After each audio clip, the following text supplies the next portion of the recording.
बिस्मिल्लाहिर्रहमानिर्रहीम। अल्हम्दुलिल्लाहि रब्बिल आलमीन वस्सलातु वस्सलाम अला अशरफिल अंबिया'i वल मुरसलीन व अला आलिहि व अस्हाबिहि अजमईन व मन तबिअहुम बि इहसान इला यौमिद्दीन, अम्मा बअद।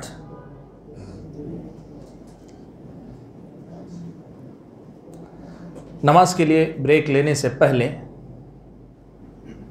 हम लोग गुफ्तगू कर रहे थे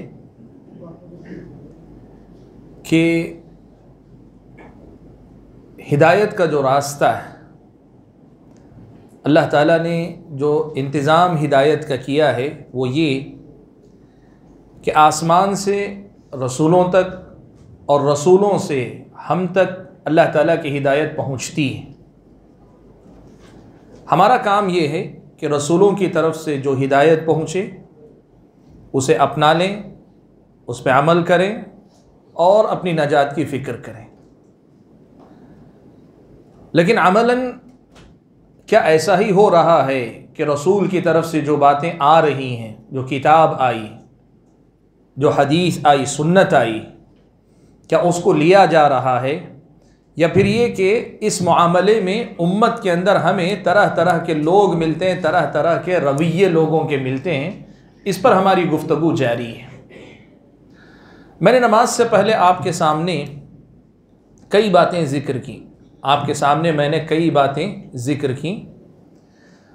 अब जो वक्त मेरे पास है, इस वक्त मैं कोशिश करूँगा और बहुत ऐसी बातें जो बताती हैं कि अल्लाह की जो आसमानी हिदायत है, उम्मत मुहम्मदिया में किताब व सुन्नत की शक्ल में जो हिदायत अल्लाह ताला की है हमारे पास, उसको लेने के सिलसिले में उम्मत के लोगों ने कैसी कैसी गुमराहियाँ अपने अंदर पैदा की, ये मैं आपके सामने ज़िक्र करना चाहता हूँ। मैं बता रहा था आपको कि लोग सुन्नत को लेने के मामले में कैसे कैसे शुबहात का शिकार हैं, कैसे कैसे वो सुन्नत को छोड़ते हैं। एक और रवैया आपके सामने ज़िक्र करता हूँ। कुछ लोग हैं जिनका मानना ये है, वो हदीस का खुलकर इनकार नहीं करते, यानी ये नहीं कहते कि हदीस रसूल कोई चीज़ नहीं है, वैलिड नहीं है, ऐसा नहीं कहते हैं। लेकिन अमलन प्रैक्टिकल जब बात आती है ना, तो वो हदीस रसूल से कोई चीज़ नहीं लेते हैं, नहीं लेते कोई चीज़ हदीस। बल्कि उनका मानना ये है कि हदीस रसूल अल्लाह के नबी सल्लल्लाहु अलैहि वसल्लम की बात तो है, लेकिन हमें जो है कुरान का पाबंद किया गया है। हदीस अल्लाह के रसूल की बात है, लेकिन हम पाबंद उसके नहीं हैं, हम कुरान के पाबंद हैं। मैं आपके सामने ऐसे दो रवैयों का तज़किरा अब इस वक्त ख़ास तौर पे करना चाहता हूँ, जो हमारे अपने उर्दू दान तबके के लोगों में ज़्यादा मशहूर है। एक तबका है, बल्कि एक समझिए कि एक फ़र्द हैं जिन्होंने किताब लिखी मुस्तकिल। वो एक किताब है इदराके ज़वाले उम्मत, इदराके ज़वाले उम्मत। अलीगढ़ मुस्लिम यूनिवर्सिटी में एक ब्रिज कोर्स डिज़ाइन हुआ।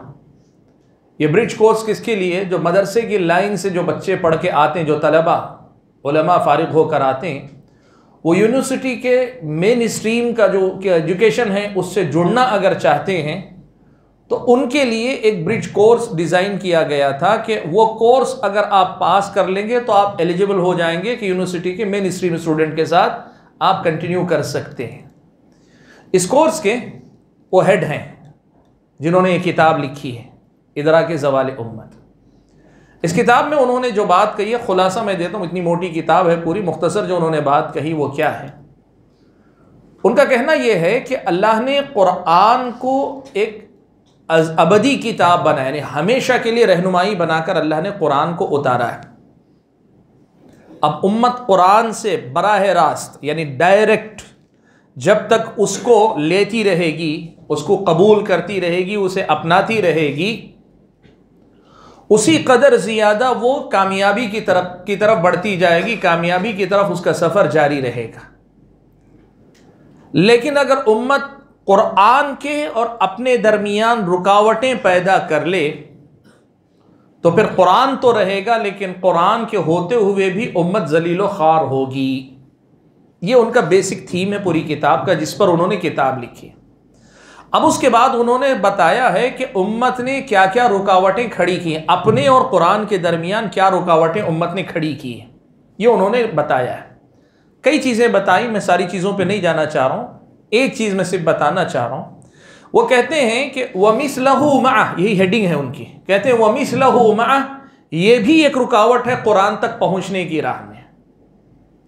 यानी मिसलहु मअह हमने कहा हदीस रसूल है, अल्लाह के नबी ने कहा ना अला इन्नी ऊतीतुल कुरान व मिसलहु मअह, यानी कुरान और उसके साथ उसी जैसी एक दूसरी चीज़ यानी हदीस रसूल। उनका ये दावा है कि ये एक रुकावट है असल में कुरान तक पहुंचने के बाब में। हमको कुरान तक पहुंचने के लिए कहा गया था, हमने खामखा एक रुकावट अपने दरमियान पैदा कर ली हदीस रसूल के नाम पे। हमने अपने आप को डायरेक्ट कुरान से जोड़ने के बजाय वया हदीस रसूल जाने की बात की। कह रहे हैं इस वजह से आज हम जवाल में हैं। ये उम्मत का जो सियासी जवाल है ना, ये जो उम्मत के हालात ख़राब करें, इस वजह से ये भी। और इन्हीं जैसे लोगों का कहना क्या है, मानना क्या है मालूम उनको। उनके कहने का मतलब ये है कि कुरान एक ऐसी किताब है कि हर ज़माने के एतबार से इसकी एक तफसीर होनी चाहिए, हर ज़माने के एतबार से रेलेवेंट टू देर, क्या बोलते हैं, सिचुएशन बोलते हैं ना, उनके हालात, मुकामी आपके ज़माने के हालात के हिसाब से कुरान की तफसीर होनी चाहिए। अब हदीस रसूल जो आप कह रहे हैं, ये हदीस रसूल तो है, लेकिन ये हदीस रसूल 1400 साल पुराने, 1450 साल पुराना जो ज़माना था ना, उस ज़माने के हिसाब से की गई तफसीर है, जो आज के ज़माने से मेल नहीं खाती, मैच नहीं होती है। इसलिए हदीस रसूल को जो है छोड़ देना चाहिए, हदीस रसूल को छोड़ देना चाहिए। हदीस रसूल रुकावट है कुरान की राह में, ये उनका अपना दावा है। तफसील में नहीं जाऊँगा, बताऊँगा गुमराही है ये, मुख्तसर बता रहा हूँ कि ये गुमराही है। वजह यह है कि कुरान जिस चीज़ की दावत जो दे रहा है ना, उसकी वजाहत रसूल अकरम सल्लल्लाहु अलैहि वसल्लम ही करेंगे। ये खुद कुरान में अल्लाह ताला ने बता दिया, वअंज़लना इलैका ज़िक्रा लितुबय्यिना लिन्नासि मा नुज़्ज़िला इलैहिम। रसूल की जिम्मेदारी है कि वो खोल कर रखें, बयान करें। अल्लाह ने कुरान जब उतारा तो उसी वक्त कहा इन्ना अलैना जमअहु व कुरआनह फ़इज़ा क़रअनाहु फ़त्तबिअ कुरआनह सुम्मा इन्ना अलैना बयानह। हम कुरान आपके पास जमा कर देंगे, आप अपनी ज़बान को हरकत मत दें। कुरान जब नाजिल हो रहा है आप साथ साथ पढ़ने की कोशिश ना करें। कुरान जो है ये महफूज कर दिया जाएगा, हम जमा कर देंगे। व कुरआन, आपको पढ़ा भी देंगे। फ़इज़ा क़रअनाहु फ़त्तबिअ कुरआनह, जब हम उसको पढ़ें तो आप उसके पढ़ने का ततब्बो कीजिए, यानी उसी तरह आप भी पढ़ते जाइए। फिर कहा सुम्मा इन्ना अलैना बयान, फिर हम इसकी भी जिम्मेदारी ले रहे हैं कि हम इसको बयान भी करेंगे आपको, यानी इसकी तफसीर भी हम आपको समझाएंगे।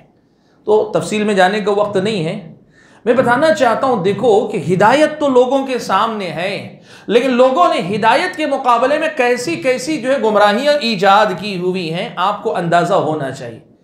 वो ये कहते हैं वो मिसलहु मअह, ये कुरान तक पहुंचने का रास्ता नहीं, ये कुरान की राह में रुकावट है, यानी एकदम बिल्कुल अपोजिट है। ये तो हम तो ये कह रहे हैं कि तफसीर हदीस रसूल जो है, ये कुरान की तफसीर सबसे बेहतर जो हो सकती है वो रसूलुल्लाह सल्लल्लाहु अलैहि वसल्लम कर सकते हैं। इसलिए कि आप इस पैगाम को, इस कुरान को लाने वाले हैं, तो आपसे बेहतर कौन तफसीर कर सकता है। लेकिन ये बताना ये चाहते हैं कि नहीं, वो जो भी तफसीर थी वो उस ज़माने के लिए थी, आज के लिए इर्रेलेवेंट, आज के ज़माने से मुताबकत रखने वाली नहीं होती है। और इसी जहन के लोग, बहुत लोग हैं, मैं अभी जो बता रहा हूँ ना, ये जो मिजाज मैं आपको बता रहा हूँ, ये बहुत सारे लोग हैं जो इस जहन के साथ बोलते हैं नए ज़माने के हालात में कुरान की नई तफसीर होनी चाहिए, नए अंदाज में होना चाहिए। न वो कुरान से हकीकत में जोड़ पाते हैं, न हदीस रसूल से जोड़ पाते हैं। ये जो है एक बड़ा तरीक़ा है। कितने ऐसे लोग हैं जो हिंदुस्तान के अंदर जो है, जिनको मुफक्किरीन कहा जाता है, मुफक्किरीन की जमात, वो इसी किस्म की नए ज़माने के हालात से मेल खाने वाला, हम आहंग होने वाला, जुड़ने वाला इस्लाम पेश करने की कोशिश करते हैं। हालांकि इस्लाम में अल्लाह ने यह खूबी रखा है कि वह अपनी असली शक्ल में हर ज़माने में फिट बैठता है। अल्लाह ने उसके अंदर वो खूबी रखी है, वो अपनी असली शक्ल में ही हर ज़माने में फिट बैठता। ऐसा इस्लाम अल्लाह ने हमें दिया है। लेकिन क्या करें, जब लोगों के दिलों में खुद ये शुबहात बैठे रहें तो वो ये कहने लगते हैं। अब होता क्या है, अब इस माने ये कहकर कुरान की कोई नई तफसीर हकीकत में नहीं ला पाते, कुछ अपने ख्यालात पेश करते हैं जो कुरान की खुद तरदीद, उनकी तरदीद करे कुरान। लेकिन होता यह है कि वो कुरान से भी कट जाते हैं, हदीस रसूल से भी कट जाते हैं। तो ये भी एक तबका है जो ये कहते हैं कि कुरान की तफसीर हर ज़माने में उसके हालात के हिसाब से नई तफसीर होनी चाहिए, तभी हम कुरान से जुड़ेंगे। ये मानने वाले भी कुछ लोग मौजूद हैं, ये भी एक गुमराही है। देखिए, अल्लाह ने जो रास्ता दिया था कितना सीधा था, कितना वाज़ेह था, कितना आसान था। अल्लाह के नबी ने कहा, तरक्तुकुम अलल महज्जतिल बैदा लैलुहा कनहारिहा। अल्लाह के नबी ने जो कहा वो ये, मैंने तुम्हें एकदम रोशन शाहराह पे छोड़ा है, इतना कि उसकी रात भी उसके दिन की तरह रोशन है। ये अल्लाह के नबी ने कहा था। लेकिन हम लोगों ने, उम्मत के लोगों ने, बाद के लोगों ने क्या किया, कैसे कैसे रास्ते निकाले कि वो सीधा जो रास्ता है दीन के मामले में, उस रास्ते को छोड़कर कहाँ कहाँ जाते नजर आते हैं। अच्छा, एक और रास्ता भी मैं आपके सामने जिक्र कर देता हूँ जो आज के हमारे ज़माने में पाया जाता है। ये जो है अल्लामा हमीदुद्दीन फराही के नाम से मदरसा फराही कहलाता है, फराही फ़िक्र के हामिलीन कहलाते हैं। हमीदुद्दीन फराही साहब, उनके बाद उनके शागिर्द अमीन हसन इस्लाही साहब, और उनके बाद मौजूदा दौर में जावेद अहमद गामिदी, पाकिस्तान के जावेद अहमद गामिदी वगैरह। इन लोगों का एक अपना स्टैंड है, ये भी एक अपनी दुनिया रखती है। इनका क्या है, ये कहते हैं कुरान है, कुरान के बाद कुरान की तफसीर हदीस से नहीं होती। कहते हैं हदीस कोई चीज़ नहीं है, बाद में 200 साल के बाद निकली गई चीज़ें हैं। यानी डायरेक्ट कुरान हदीस का इनकार नहीं करते, लेकिन हदीस का इनकार ही है। वो तरीका क्या, कहते हैं हम तवातुर अमली के ज़रिए दीन की तफसीर करेंगे। अब यह तवातुर अमली क्या है, इसको आपको समझना पड़ेगा फिर। यानी वो अमल जो उम्मत में मुतवातिर चला आया है। मिसाल के तौर पे नमाज है, नमाज का हुक्म कुरान में आया, नमाज कब पढ़नी चाहिए, कितनी पढ़नी चाहिए, हम कहते हैं हदीस रसूल में है, और हम नहीं, सहाबा कहते हैं। हज़रत इमरान इब्न हुसैन रज़ियल्लाहु तआला अन्हु के पास मजलिस में बैठे हुए थे, एक आदमी आया और आकर कहने लगा कि दऊना मिन हादा, भाई ये सब चीज़ें छोड़ो, हदीसें सुन रहे थे, बातचीत हो रही, कहा दऊना मिन हादा, ये हदीसें छोड़ो, हदीसूना बिमा फिल कुरान, जो कुरान में है वो सुनाओ। तो हज़रत इमरान इब्न हुसैन ने जो गुफ्तगू थी उसे रोक लिया, कहा उदनु, ज़रा करीब आओ। उसके बाद उससे पूछा, कहा अराअयत लौ वुकिलत अंत व अस्हाबुका इलल कुरान, अच्छा ज़रा बताओ, तुम और तुम्हारे जैसे जितने लोग हैं ना, अगर तुमको ये जिम्मेदारी दे दी जाए कि कुरान से ये बताओ कि नमाज ज़ोहर कितनी रकात पढ़ने चाहिए, ज़ोहर की नमाज 4 रकात, असर की नमाज 4 रकात, मगरिब की नमाज 3 रकात, जिसमें दरमियान में जो है तशहुद में भी बैठना चाहिए, क्या ये कुरान में कहीं तुम्हें मिलेगा? जाहिर बात है नहीं मिलेगा, खामोश है वो। कहा अच्छा चलो बताओ, तुम और तुम्हारे साथियों को जिम्मेदारी दे दें तो तुम बता सकते हो। कुरान में तवाफ का तो जिक्र है, लेकिन 7 चक्कर लगाने चाहिए, सफ़ा और मरवा के 7 चक्कर लगाने, ये तफसील तुम्हें कुरान में मिल जाएगी। उसने कोई जवाब नहीं दिया। तो हज़रत इमरान इब्न हुसैन ने कहा, अल्लाह के बंदो, हम जो हदीसें दे रहे हैं ना, ये लो, अगर इनको नहीं लोगे तो गुमराह हो जाओगे। तो कुरान की तफसीर हदीस रसूल है, लेकिन वो कहते नहीं, हम नमाज का हुक्म, नमाज का कुरान से लेंगे, उसके बाद तवातुर अमली यानी मुसलसल जो अमल उम्मत में चला आया है उसे हम कुरान की तफसीर मानेंगे। अब ये देखने में लोगों को बहुत अट्रैक्टिव लगता है, लेकिन आप अगर देखेंगे इसमें जो है दीन की सिर्फ मोटी मोटी मुजमल बातें आप पाएंगी। उसके बाद आदमी को पूरी आज़ादी होगी, अपनी सूझबूझ से जो चाहे कह सकता है। और आप ये देखेंगे गामिदी साहब के फतावा बहुत मशहूर हैं। गामिदी साहब के फतवे जो है उनके यूट्यूब टीवी चैनलों पर भी आते हैं और उनके अपने यूट्यूब पर भी बहुत, आप देखेंगे यही सब मसला है। कोई भी फतवा शुरू होता है, ना कुरान की आयत होती, ना हदीस रसूल होती, सीधे जो है मैं ये समझता हूँ, मैं ये देखता हूँ, या लफ्ज़ में ये ना भी कहें कि मैं ये समझता हूँ, तो बात जो है वह इंटेलेक्चुअल बात होगी, मतलब जिसको कहते हैं कि आदमी की मुफक्किराना बात होगी।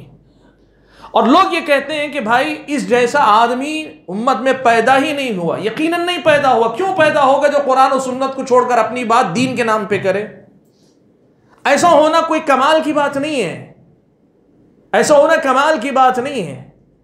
तो ये देखें कि ये कुरान को छोड़कर जो है, ईमान माफ कीजिए, हदीस रसूल को छोड़कर कुरान की तफसीर तवातुर अमली के जरिए करने के नाम पर वो आज़ाद मैदान चाहते हैं जहां वो अपने अकली घोड़े दौड़ा सकें और अपनी अक्ल से बात कर सकें। हज़रत उमर इब्न ख़त्ताब रज़ियल्लाहु तआला अन्हु ने बहुत पहले कह दिया था कि जितने अहले राय हैं ना, अहलुर राय, इनका मसला ये कि आयतहुमुल अहादीस अन यऊहा, इनका प्रॉब्लम यह है कि ये हदीसों को न याद कर पाए न सीख पाए। तो अब उन्होंने क्या किया, हदीसें तो हैं ही नहीं, तो हदीसों को छोड़कर राय को उसकी जगह दे दी। ये वही बात है कि हदीस से रसूल को ना देकर तवातुर अमली को लाकर उसकी जगह दे दी। ये है आप जिसको हम जो मैं बताना चाह रहा हूं कि सुन्नत के साथ जो रवैया लोगों का है, जो मामला लोगों का है, वो ये रवैया है कि कुछ लोग ये रवैया अपनाए हुए हैं। अच्छा, इसके अलावा भी माजी में बहुत सारे और भी थे कि हदीस को लेने के सिलसिले में उनके अलग अलग मौक़िफ़ थे। मैं तफसील में नहीं जाऊंगा, मुख्तसर जिक्र कर देता हूं। आप में से बहुत सारे ये सब चीज़ें पढ़े हुए भी हैं जो अब बता रहा हूं। मिसाल के तौर पर मुअतज़िला, वो ये कहते थे कि हम जो मुतवातिर हदीस है सिर्फ उसी को लेंगे, जो ख़बर आहाद है उसको नहीं लेंगे। बिल्कुल ख़बर आहाद को नहीं लेंगे, मुतवातिर अहादीस को सिर्फ लेंगे। अब ये मुतवातिर और आहाद क्या है आप जानते हैं, जो आप में से पढ़े लिखे हैं, मदरसों के पढ़े हुए या फिर ये कि दीनी तालीम जो है पढ़े हुए, बुनियादी मालूमात लिए हुए, उन लोगों के पास ये मसला वाज़ेह है कि मुतवातिर ऐसी हदीसें जिन हदीसों को रिवायत करने वालों की तादाद इस कदर ज़्यादा हो कि उनका झूठ पर मुत्तफ़िक़ होना नामुमकिन हो, और उनकी ख़बर जो है हिस्स पर मबनी हो, यानी वो चीज़ जो बता रहे हैं वो ऐसी हो जिसका जो है देख कर, मुशाहदा करके या सुनकर बयान करना मुमकिन हो। ये मुतवातिर। आहाद क्या है, जिसके रिवायत करने वालों की तादाद हर तबके में उतनी ज़्यादा ना हो, 3 हो, 2 हो, 1 हो, तो इसे आहाद कहते हैं। हदीस रसूल में मुतवातिर लफ्ज़ी कितने हैं? बाज़ अहले इल्म का ज़्यादा से ज़्यादा 100 हैं, उससे ज़्यादा नहीं है। इसका मतलब बकिया सारी हदीसें ख़बर आहाद। तो मुअतज़िला ने यह कह दिया कि हम जो है मुतवातिर को लेंगे, आहाद को छोड़ देंगे। और फिर उसके साथ ये भी हुआ कि कुछ लोगों ने कहा कि नहीं, हम ख़बर आहाद को फ़िक़ही मसाइल में लेंगे, अक़ीदे में नहीं लेंगे। फ़िक़ही मसाइल से मुराद हलाल व हराम, नमाज की तफसीलात और ऐसे ही मामलात में जो तफसीलात आती हैं इसमें लेंगे। अक़ीदे में हम जो है ख़बर आहाद को नहीं लेंगे, हदीस रसूल को नहीं लेंगे। ये सारे वो दरवाज़े हैं जहाँ से लोगों ने क्या किया, सीधे सीधे ये कह दिया कि हम जो है हदीस रसूल को नहीं लेंगे, चाहे ज़बान क़ाल से कहा हो, अपने मुँह से अपने अल्फाज में कहा हो, या ज़बान हाल से कहा हो कि अपने अपनी तर्ज़ अमल से बताया हो कि अमलन हमारा हदीस से रिश्ता नहीं है, या लिमिटेड है, या जो है बराए नाम है। जो भी उन्होंने कहा अपने अमल से उन्होंने सबूत दिया। ये देखें, आपको बताता है कि जो रास्ता हमने अपनाया, मुहद्दिसीन किराम ने जो अपनाया है, वो उनके मुकाबले में ये रास्ते कितने हैं, किस कदर गुमराहियों के रास्ते हैं। अच्छी बात। अब यहाँ तक पहुँचकर मैं गुफ्तगू को एक मोड़ पे रोक ले रहा हूँ। यहाँ से मैं दूसरे पहलू की तरफ आता हूँ गुफ्तगू के। वो क्या है? चलिए, हमने कहा कुरान और हदीस, हिदायत जो अल्लाह के रसूल के ज़रिए हम तक पहुँची वो क्या है? तरक्तु फ़ीकुम अमरैन, 2 चीज़ें, किताबुल्लाहि व सुन्नती, अल्लाह की किताब और नबी की सुन्नत, ये 2 चीज़ें। अब इन 2 चीज़ों के सिलसिले में अगला एक मरहला आता है, कुरान और हदीस जो है ना, ये कुरान और हदीस सिर्फ अल्फाज हैं या फिर इनका कोई माना और मतलब भी है? ये सिर्फ अल्फाज हैं या इनका कोई माना और मतलब भी है? आप अगर देखें, सभी ये बात जानते हैं कि ये सिर्फ अल्फाज नहीं, लेकिन इनका माना और मतलब भी है। सहाबा ने अल्लाह के नबी से सिर्फ अल्फाज नहीं लिए, कुरान के अल्फाजों, हदीस के अल्फाजों से अल्फाज नहीं लिए, अल्फाज के साथ इनका माना और मतलब भी लिया। अब अगर कोई आदमी कुरान और सुन्नत को अल्फाज के साथ साथ उसी माने में लेता है जो माना नबी ने सहाबा को सिखाया और सहाबा ने अपने ताबीईन को सिखाया, तो वो कुरान और सुन्नत को ले रहा है। अब अगर कोई आदमी कुरान के अल्फाज ले ले, हदीस रसूल के अल्फाज ले ले, लेकिन माना अपनी तरफ से ऐसा माना मुतय्यन करे जो माना सहाबा के पास नहीं था, तो फिर वो माना कुरान और सुन्नत का माना नहीं रह जाएगा। आदमी ने क्या किया, अपनी तरफ से माना लिया, बज़ाहिर कुरान और सुन्नत को लेकर भी बबातिन उसने माने को नहीं लिया। मैं इसकी थोड़ी सी वजाहत आपके सामने करूं, एक मसला जिक्र करूंगा और उस मसले में आपको कई चीज़ों का, कई पहलुओं का जो है एक साथ इंशाअल्लाह तज़किरा मिलेगा। देखिए, उसूल फ़िक़्ह के जो उलमा उसूलियीन हैं, जो इस्तिंबात और इस्तिदलाल के उसूल शरीयत इस्लामिया में क्या है इसको वाज़े करने वाले उलमा, वो ये बताते हैं कि अल्फाज की जो दलालत होती है, नुसूस की जो दलालत होती है, यानी जो नुसूस का माना जो होता है ना, वो माना 3 तरह का होता है।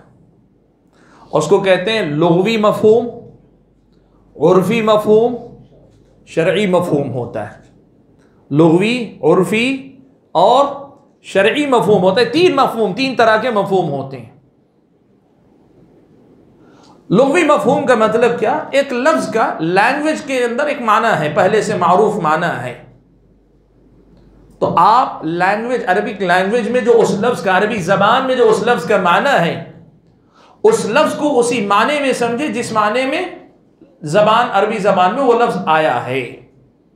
इसको कहते हैं लफ्ज़ को उसके लुग़वी मानों में लेना, लफ्ज़ को उसके लुग़वी मानों में लेना। दूसरी चीज है उर्फी माना। उर्फी, उर्फ में उसका माना क्या, उर्फी माने का मतलब ये, लुगत में एक माना होता है, लेकिन यही लफ्ज जो है अरब के मुआशरे में उर्फ में किसी और माने में इस्तेमाल होता है, उसका एक और माना भी होता है। जो लुगत में माना है वो माना है, उसके साथ माहौल में, उर्फ में उसे एक और माने में भी इस्तेमाल किया जाता है। यह लफ्ज का उर्फी माना है। लुग़वी माने के साथ एक उर्फी माना कहते हैं, जो समाज में मारूफ माना है उस लफ्ज का। मिसाल मैं दूंगा तो आपकी समझ में आ जाएगी बात, लेकिन सिर्फ आप पहले ज़ाबिता समझ लें। और तीसरी चीज होती है किसी लफ्ज का, किसी नस का शरई माना। और शरई माने का मतलब ये कि जो माना अल्लाह ने मुराद लिया, जो माना रसूलुल्लाह सल्लल्लाहु अलैहि वसल्लम ने मुराद लिया। अब अल्लाह ताला या अल्लाह के रसूल जब बोलते हैं तो उसे आयन लुग़वी माने में भी बोल सकते हैं, या लुग़वी माने से आगे मजीद माने के लिए भी बोल सकते हैं। जैसे मैं एक मिसाल आपको देता हूं, देखिए लफ्ज़ अस्सलात है। अस्सलात, नमाज के लिए हम कहते हैं अस्सलात, अरबी ज़बान में इसका माना क्या है? लुगत के एतबार से अगर इसका माना आप देखना चाहे, सलात का एक माना आता है दुआ। सलात का एक माना आता है दुआ। अब अगर कोई आदमी अकीमुस्सलाह पढ़े और पढ़ कर कहे मैं इसको लुगत के माने में लेता हूं, लुग़वी माने में लेता हूं, तो तर्जमा क्या होगा? तुम दुआ कायम करो। तो एक आदमी कहता है कि भाई कुरान में अल्लाह जो हुक्म दिया मैं उसको मान रहा हूं, वो मस्जिद में आके नमाज नहीं पढ़ता, वो बस दुआ करता है। कहता गलत कहाँ हूं मैं, तो जो है बाकायदा लुगत के एतबार से सही कर रहा हूं। सलात का माना दुआ है, मैं दुआ ही के माने में ले रहा हूं, मैं बयान कर रहा हूं अकीमुस्सलाह, मैं दुआ कायम कर रहा हूं। तो क्या उसने कुरान की आयत को समझा और उसे अपनाया? हालांकि लुगत के एतबार से उसका कहना सही है, लुगत के एतबार से उसका कहना सही है, लेकिन हम सब जानते हैं कि लफ्ज़ सलात यहाँ सिर्फ लुगत के माने में नहीं आया, यहाँ शरई माने में आया है।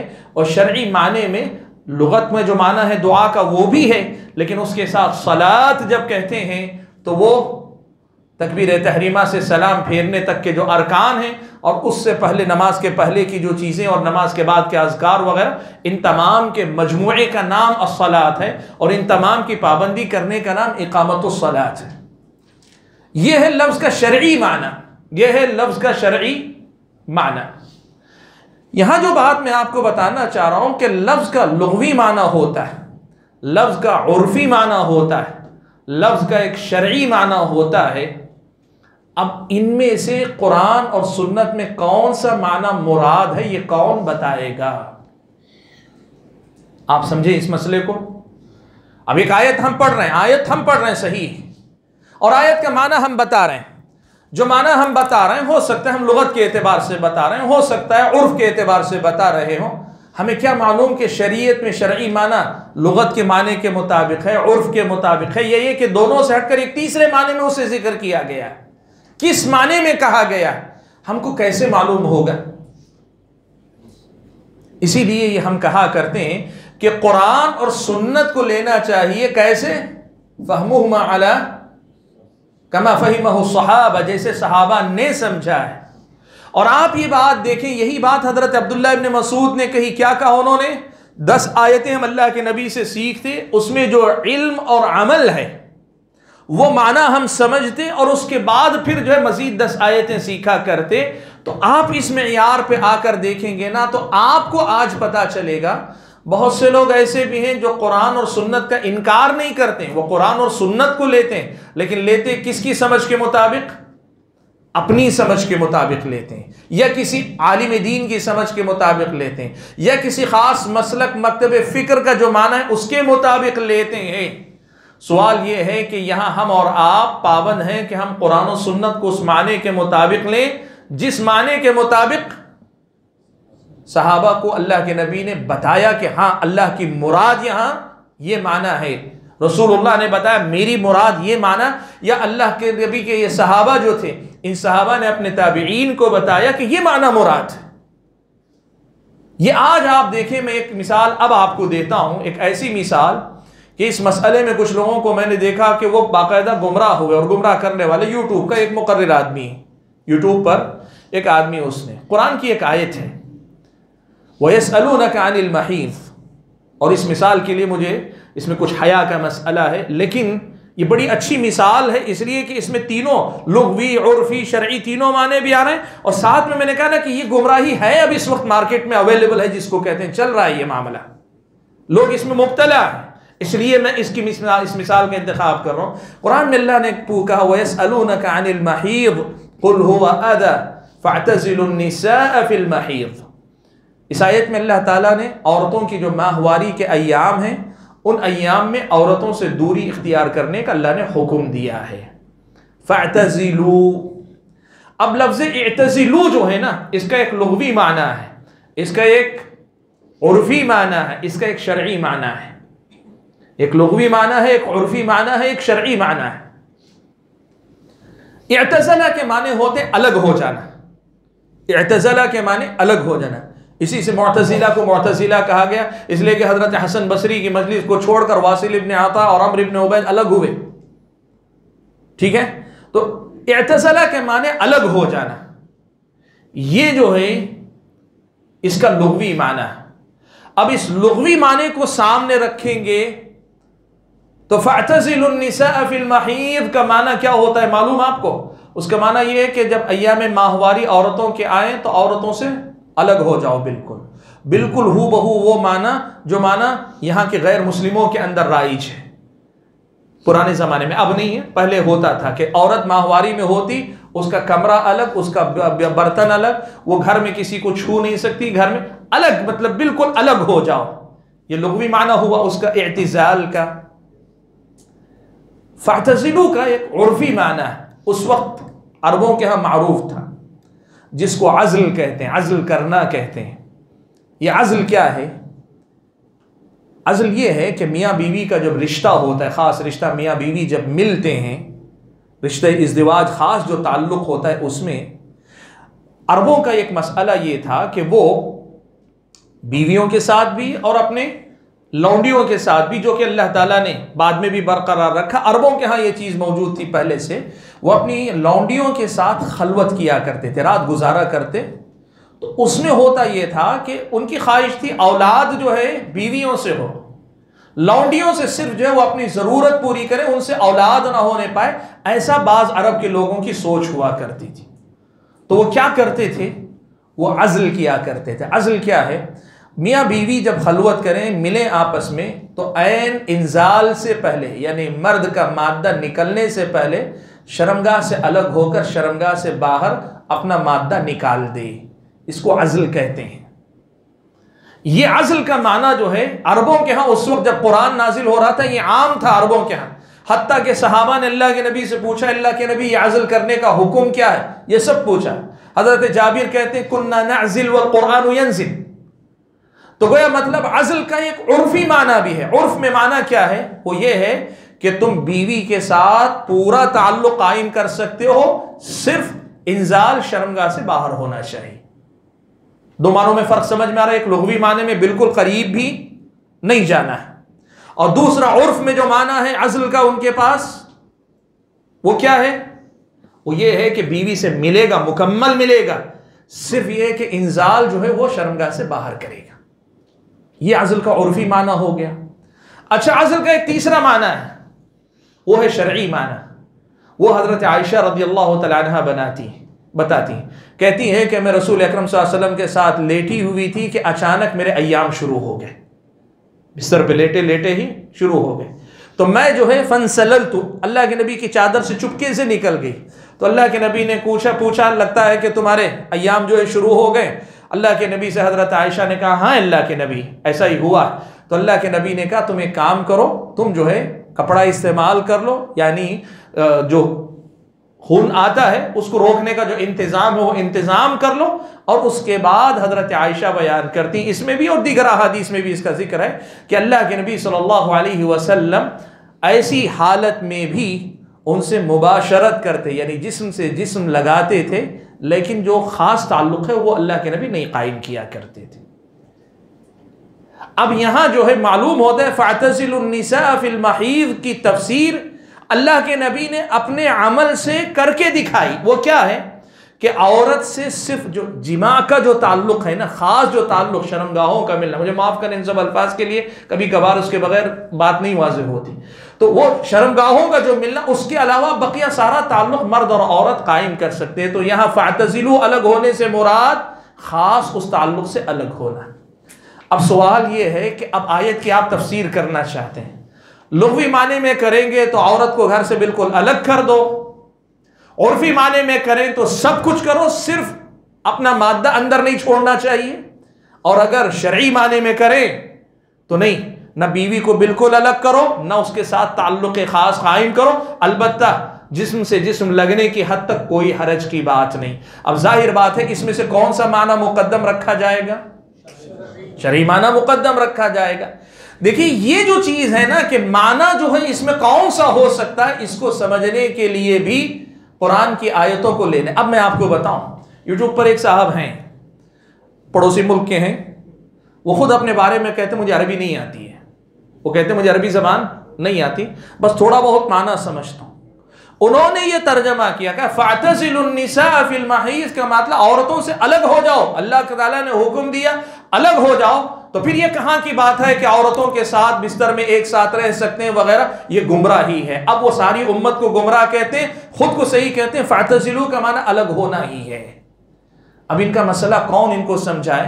बताने वाला खुद आदमी जो है इन हकीकतों से वाकिफ नहीं, और इनके साथ साथ जो है जो इनके सुनने वाले लोग वो भी ऐसे ही, उनको भी ये सारी बातें नहीं मालूम, और समझते ये हैं कि हम कुरान पर अमल कर रहे हैं।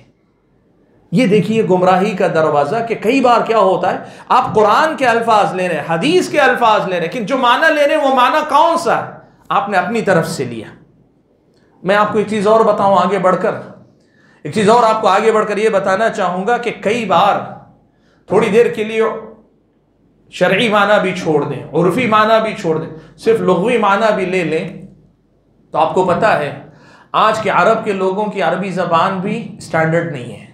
जो कुरान की अरबी का स्टैंडर्ड था ना, आज के अरबों की अरबी ज़बान भी उतनी स्टैंडर्ड नहीं है। यानी आज का कोई अरबी अपनी ज़बान के बल पे कुरान की तफसीर करना चाहे, वैलिड नहीं है वो, जब तक कि वो ये ना साबित करे कि जब कुरान नाजिल हो रहा था उस वक्त जो अरबी ज़बान थी उसमें भी ये माना उसी माने में इस्तेमाल होता था जो माना मैं तुम्हें बता रहा हूं।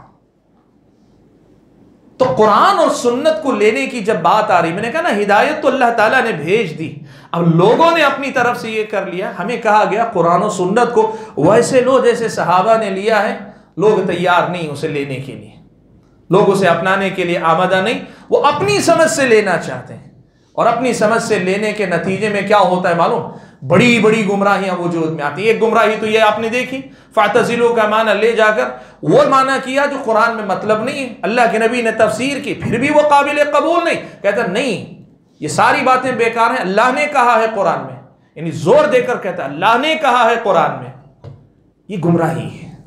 और मैं आपको बताऊं, इसी से मिलती जुलती दो मिसालें और आपको देता हूं। प्यारे नबी सल्लल्लाहु अलैहि वसल्लम के सहाबा के बारे में हजरत आयशा ने एक से ज़ायद वाक़ये में एक लफ्ज़ इस्तेमाल किया है, कदबा।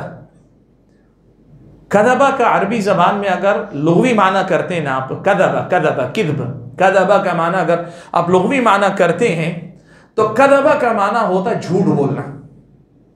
कदबा का माना झूठ बोलना, ये जो है अरबी का लुग़वी माना है। लेकिन अरबों में ख़ास तौर पे सहाबा के ज़माने में इस लफ्ज़ का एक उर्फ़ी माना भी था। उर्फ़ी माना क्या था? कोई आदमी गलत बता रहा है, गलत बोल रहा है। गलत बोल रहा है मतलब झूठ बोल रहा है नहीं, उनकी बात गलत है, ये कहने के लिए भी लफ्ज़ कदबा इस्तेमाल हुआ करता था। अरबों के यहाँ ये चीज़ मारूफ थी, कदबा फुलान, कहने का मतलब है कि नहीं उनकी बात गलत है। तो उसके लिए कदबा का लफ्ज़ अरबों के यहाँ राइज था, लुगत में उसका माना झूठ है, लेकिन इसका उर्फ में उसका माना जो है उसने गलत कहा। अब हज़रत आयशा रज़ियल्लाहु तआला अन्हा से ये बात मरवी है कि उन्होंने हज़रत अब्दुल्लाह इब्न उमर के बारे में या किसी दीगर सहाबा के बारे में बाज़ मसाइल जब आए, उन्होंने कदब अब्दुल्ला ने क्या तर्जमा करेंगे? गलत कहा। अब्दुल्ला ने गलत कहा, यानी उनको शायद समझने में गलती हुई है या उनको शायद पता नहीं, ये कह रहे हैं। अब लोगों ने उसका लुग़वी तर्जमा किया, कहा कि अब्दुल्ला झूठ बोल रहे हैं, और कहा देखो हजरत आयशा कहते हैं हजरत अब्दुल्ला इब्न उमर झूठ बोलते थे, सहाबा झूठ बोलते थे, तो फिर उनकी बात कैसे ली जा सकती है? यानी प्रॉब्लम असल में जो है इनकी समझ का है। लफ्ज का जो है लुग़वी माना है, लफ्ज का एक उर्फी माना, उर्फ में उनके पास ये लफ्ज था, इसका माना जो है बुरा भला बोलने का भी, इसका माना जो है गलत की फुला किसी आदमी को कहना कि वो गलत कह रहे हैं, इस माने में भी इस्तेमाल होता है। लेकिन लोगों ने इसे झूठ कहा, फिर तर्जमा कर दिया। अब इसके नतीजे में सहाबा के बारे में कह दिया, सहाबा भी झूठ बोला करते थे आपस में। जबकि सहाबा क्या कहते हैं? सहाबा कहते हैं मा कुन्ना नकज़िब वला नअरिफुल कज़िब, ना हम झूठ बोलते थे, ना हमारे समाज में झूठ जाना जाता, मालूम भी नहीं था कि कोई झूठ भी बोलता है हमारे समाज में। ये सहाबा का माहौल था।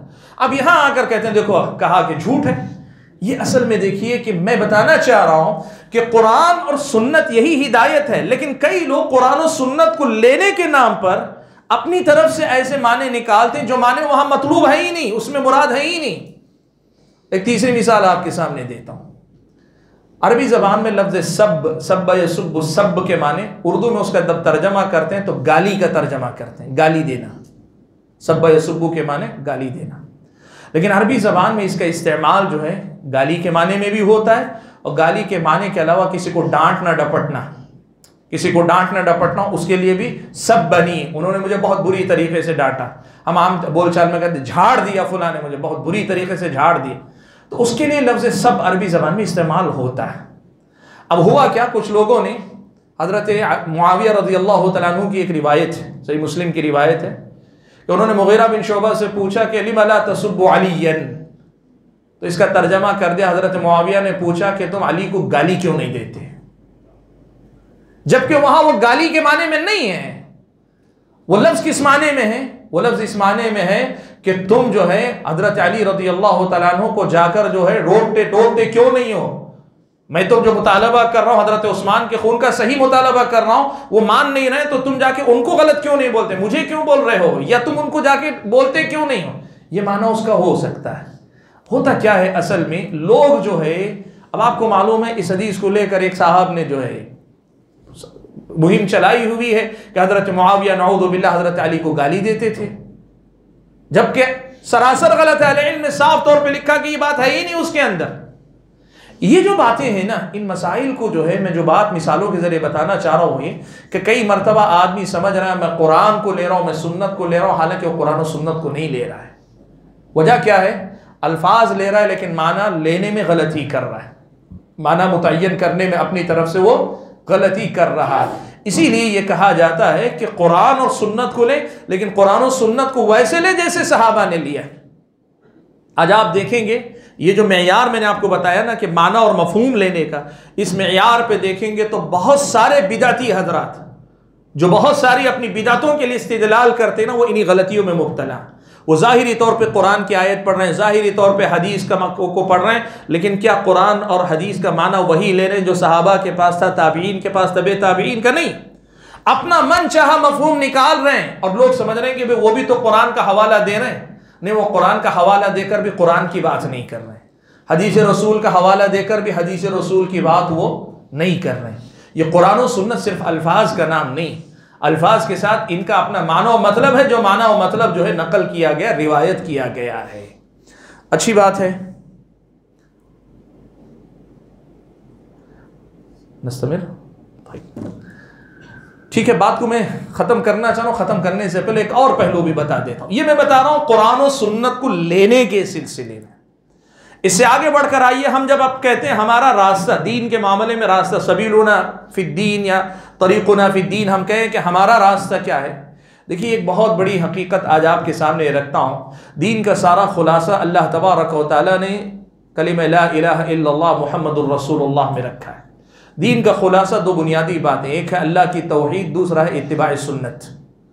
ये दीन का खुलासा और निचोड़ है, अल्लाह की तौहीद और इत्तिबा सुन्नत। आप इस मामले में भी देखिए, अल्लाह का फजल व करम है, मुहद्दिसीन के नक्शे कदम पर चलने वाले, सलफ़ सालिहीन से निस्बत रखने वाले लोग इन दोनों मामले में भी अपना इम्तियाज बाकी रखे हुए हैं। तौहीद की दावत पर गुफ्तगू करने वाले, तौहीद के मसाइल पे बात करने वाले, आज भी आप नक़िफ़ क़लीलन,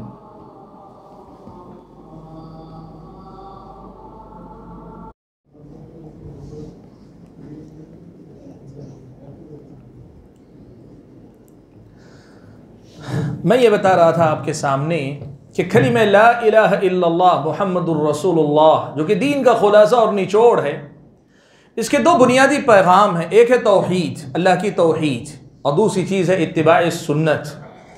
आप इस मेयार पर भी आकर देख लें, अल्लाह का फजल व करम है, मुहद्दिसीन किराम के मनहज से ताल्लुक़ रखने वाले हज़रात तौहीद के मसले को सबसे ज़्यादा अहमियत देते हैं, बल्कि तौहीद पर गुफ्तगू करने वाले अमलन आप देख कर बताएं, आप नोट कर ले जाके, ज़मीन का पूरी सूरत हाल का जायज़ा है, तौहीद पे बात कौन करता है। कोई जमात, कोई गिरोह, कोई तबका तौहीद पे बात करने वाला आपको मिलेगा। ये हमारा रास्ता, ये हमारा तरीका, जो हम और आप जो है जिस पर कायम हैं। और दूसरी बात मैंने कही इत्तिबा सुन्नत की, तो इत्तिबा सुन्नत की ज़िद है, सबसे पहली ज़िद है वो है बिदअत, बिदअत। और दूसरी चीज़ है सुन्नत को छोड़ देना या मुखालफत, जिसको बेअमली कहते हैं। बेअमली पे तो लोग बहुत बात करते हैं, बेअमली पे लोग बहुत बात करते हैं, नमाज छोड़ने वालों पर, शराब पीने वालों पर, सूद खाने वालों पर, अखलाकी खराबी पर, बेअमली। बिदअत पे कोई नहीं बात करता है। ये फ़र्क है हमारे रास्ते में और बकिया लोगों के रास्ते में के फ़र्क में। बिदअत पर कौन बात करता है? आज आप देख लें, ज़मीन की ये सच्चाई है, आज भी आप देखें, आपको सूरत हाल बता देगी कि कौन बिदअत पे बात करता है।